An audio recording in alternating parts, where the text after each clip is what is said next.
What's good with y'all, man? It's your boy Will back with another video, and today, we're gonna be getting into another interesting video topic. Now, today we're gonna be discussing the Cleveland Browns dominating and improving to 5-3 by beating the Arizona Cardinals 27 to goose egg, 27-0. That's funny. I actually talked about this in my prediction video. Bringing up, can the Browns defense pitch a shutout? It's literally probably still, I think that's actually the title of the video. Can the Browns pitch a shutout? Can the Browns hold the Cardinals scoreless? Can the defense have a statement game and a comeback game from that Seattle loss that really stung and bothered them? Can they do that? And they went out there and they proved me right and pitching a shutout.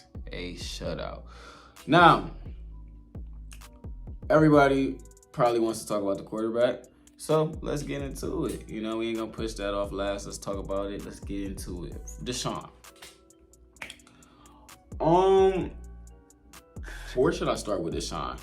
So with Watson, I personally think he had a good game. Personally, I would say he had a good game for a lot of different reasons. Going into this game, I didn't expect him. My expectations for him was very low. I just wanted the man to be better than PJ Walker. I wanted us to have good, competent quarterback play. I wasn't expecting him to be a top 10 quarterback today. I wasn't expecting him to be a $230 million worth quarterback today. I wasn't expecting him to be a top 12 quarterback today. You know, I just wanted him to go out there and get game reps. I want him to go out there and get a whole bunch of snaps, get a whole bunch of offensive plays, get a whole bunch of being out there on the film, getting used to this offense, and going within that. That's what I really wanted to see. And the Browns accomplished that. I wanted Deshaun Watson to be able to finish this game healthy and get game reps. Those were the two most important things. Now, grading it off of that scale, I would give him like a B+. Grading it off of that bare minimum scale with some throws he could have hit. You know, but he had a couple of big throws and a couple of big, great balls that he had throughout there. And you got to get a man credit when it's due. That ball to Amari Cooper, every two games in a row now, we done said that's the best throw that Deshaun Watson has made in the Cleveland Browns uniform. He did it against the Tennessee game. He went out there and did it against the Cardinals. Now, these are two good games by Deshaun, making big-time throws. And that big-time play potential added with his legs. If he could get the middle of the field going, that's going to really put him into that top elite category of echelons of quarterbacks, in my opinion. Now, some of you guys that, going to kill the man for having a bad couple of throws, I truly expected him to have a bad couple of throws. I mean, this is a guy that's coming off a shoulder injury that's not fully healed, and he's trying to get that shoulder and get used to playing with whatever that shoulder is now. And he also still needs game reps, no matter if he had an injury or not. I like that he's getting ramped up. I like that he is taking a lot of shots and throwing a deep ball. This is another game that I felt like he could have probably had about 275 again if Marquise Goodwin comes down with that catch that he dropped. A couple of drop passes out there from the wide receiver core. Deshaun, he did scramble, which surprised me and took me by storm. He did go out there and scramble the football. Not scramble the football, but he did go out there and run, and he didn't slide. There was another time where he kind of dove forward, which still counts as a slide in my book, but he really wasn't. I have yet to see him attempt to slide, to be quite frankly honest with you. But that's just kind of who Deshaun is. Myles Garrett kind of talked about how seeing him go out there and play really motivated the defense to put on the performance that they put on, and we're going to get to that, of course.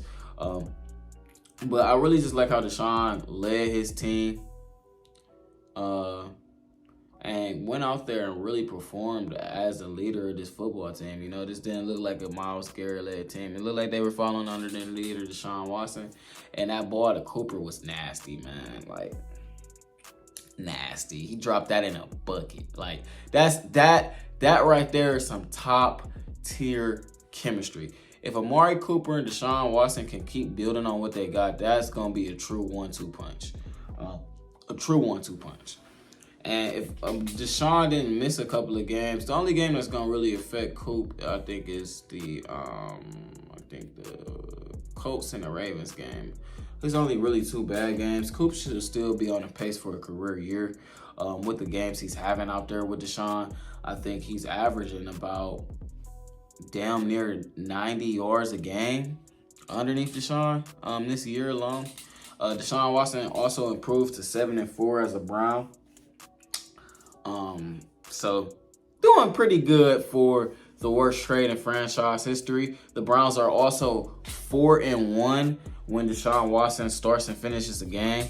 They're 4-1 at home in his career as a Cleveland Browns. That includes this year and last year. They're 4-1. The only game that the Browns lost was the game where Amari Cooper dropped that touchdown in the end zone against the Saints. That's the only game that they have lost at home since he started and finished the game. And they're outscoring opponents at home, I think, like 108 to like 22 or something like that. Excuse my PlayStation. But like 108 to like 22, something insane, crazy numbers. And despite whatever you want to feel or however you feel about Deshaun, hold on 1 second. Let me turn my game just turned on randomly. 1 second, y'all. You know, little technical difficulties. But back to what I was saying. He has pretty much dominated and won every Browns game. They're blowing opponents out when Deshaun plays. 27-3, 20. What was today? 27-0, 27-3. I forgot the Bengals score. It was like 20 to what? Like 3. Like they're blowing guys out. Like they're really, really putting it on opponents at home. This is going to be a very dangerous team at home. It sucks that they're going through all these injuries. Looks like Jed Wills is probably done for the year. Jack Conklin done for the year. Nick Chubb done for a year. Those are 3 huge important pieces to the offense, and it sucks that they're going through these injuries. And Deshaun missing. You lost your starting right tackle, left tackle, quarterback, and running back essentially, and you're still 5-3. And how good that this Cleveland Browns team is playing at home. You wish they could get a home playoff game, but they're gonna have to go and steal one from Baltimore to even make that something feasible. This division is insane. You got the Bengals at 5-3 in 4th place, and the Bengals might be the best team in the league. You got the Ravens at 7-2. You got the Steelers still there at 5-3. They're a hard team to play. And right now, as it's currently constructed, the entire AFC North is in the playoffs, which is crazy. This is the first time the AFC North has had all 4 teams above 2 wins over 500 since 2002. Just like a really the best division in football by a large margin. And if they just continue to beat up on all the other teams outside of the division, it's probably going to end up being, 4 10-win teams in the AFC North, which is crazy to hear and crazy to sound. But I think Pittsburgh could get 10. I think the Browns going to get 11. I think Baltimore's going to get 11 or 12. I think Bengals are going to get 11 or 12. So it's high potential for all these teams to make the playoffs. Of course, you have to push out a team like Miami if that was to happen. But it's very doable and very possible. I mean, Miami looks very fraudulent, if I'm being honest with you guys. But, yeah, Kevin Stefanski called a good game. I liked how they went out there and they started Deshaun up slow. Started him up slow and then got him in and started taking some deep throws, taking some deep routes. And all the deep throws were on the money. His short intermediate routes were kind of short.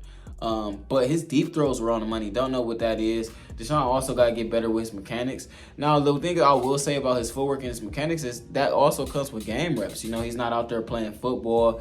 It's not practice. So he's playing live game reps. So his mechanics are going to be a little iffy at times just because he hasn't played a lot of football. He looks like a very talented guy that hasn't played a lot of football. That's really what he looks like. If you want to call that washed, all I'm going to say to you guys that y'all all cooked me for defending him. And I see y'all on Twitter. Stay on that side. Don't come over here trying to support Deshaun.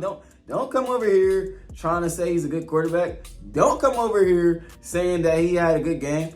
I don't want to hear that shit. Stay on that side. He's cooked. He's washed. The man suck. The man ain't good. Ain't gonna be good. Worst trade in NFL history. What else y'all be saying? Worst trade in NFL history. $230 million for a rapist. What else y'all want to say? Worst contract in NFL history. All that. Stay on that side. We don't want you over here. We don't want none of y'all over here. Stay on that side. Don't support the guy. Don't all y'all that killed through him and all of this over 10 games. And we gave Baker 3 years. And we killing Deshaun over 10 games. Man, I don't want to hear that, bro. I really don't, bro. So don't come over here trying to congratulate. He's done played 2 good games in a row. He had an average game against the Bengals, a bad game against the Pittsburgh Steelers, and now he's done played 2 good games in a row where he done finished. He got a test against Baltimore. Let's see how he answers that test. It's pretty that simple. If he has a bad game against Baltimore, let's see how he recovers against Pittsburgh, because he needs to get back for that Pittsburgh game anyways. That was the game we shouldn't have lost. So we're going to see how he responds and how he looks. I could kind of see his aura and his confidence starting to pick up. After he made that deep ball to Coop, he got really excited. He was turned. He was really happy. A-Walk went up and congratulated him. So, yeah, happy for Deshaun. Cooper is a bad boy. Njoku's a bad man. And we got to pray for Jed Wills. Hopefully that's not a season-ending injury, but they already had him in the air cast. The whole team went out there to pretty much watch him and get carted off. Really terrible to see, man. So, gotta feel terrible and feel bad for Jed. But that's enough of the offense. Oh, yeah, 0 turnovers. Love to see that. No turnovers. Gotta keep it like that. 0 turnover-worthy plays. Gotta keep it like that. On to the defense. What can you say? Denzel Ward, Mark Emerson. Who you want to throw at? Do you want to throw at Ward or do you want to throw at Mark Emerson? I would be I would throw at a tight end before. My tight end will have 1,000 yards playing the Browns, because it is no way, not 1,000, 100, but it's no way that you got those 2 corners playing like that. Denzel Ward, another interceptions. That man is having a really good season. I didn't hear Martin Emerson's name called all game long. I wonder if he even got targeted. Just blanketed coverage, man. Blanketed coverage. And then Dalvin Tomlinson, have yourself a day, buddy. 3 sacks. That is the most sacks.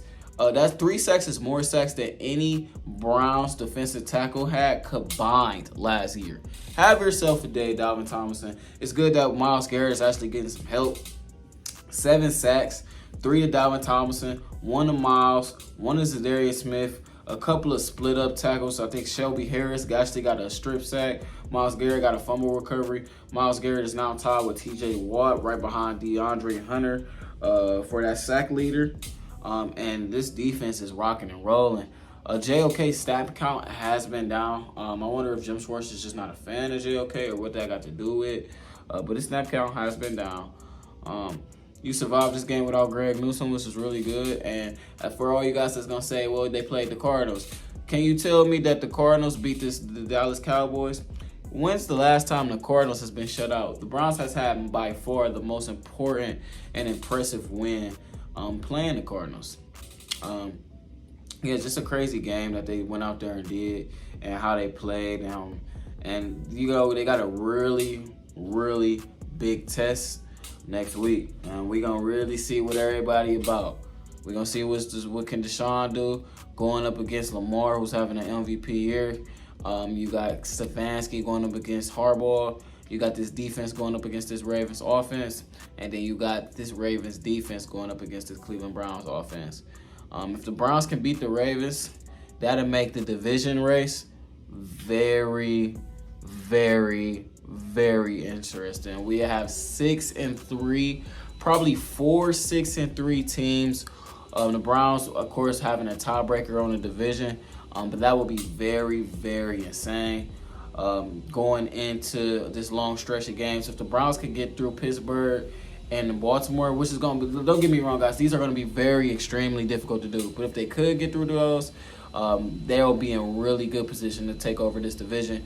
But it's going to come back and come first with trying to get this game in Baltimore. So I'll see you guys then. Comment down below how y'all feel. Give me a grade for the defense. My defensive grade will be an A+. My game planning grade for Kevin Stefanski will be an A. Grade for Deshaun Watson will be like a B. You guys let me know how y'all feel about it. It's your boy Will. I'm out. Peace.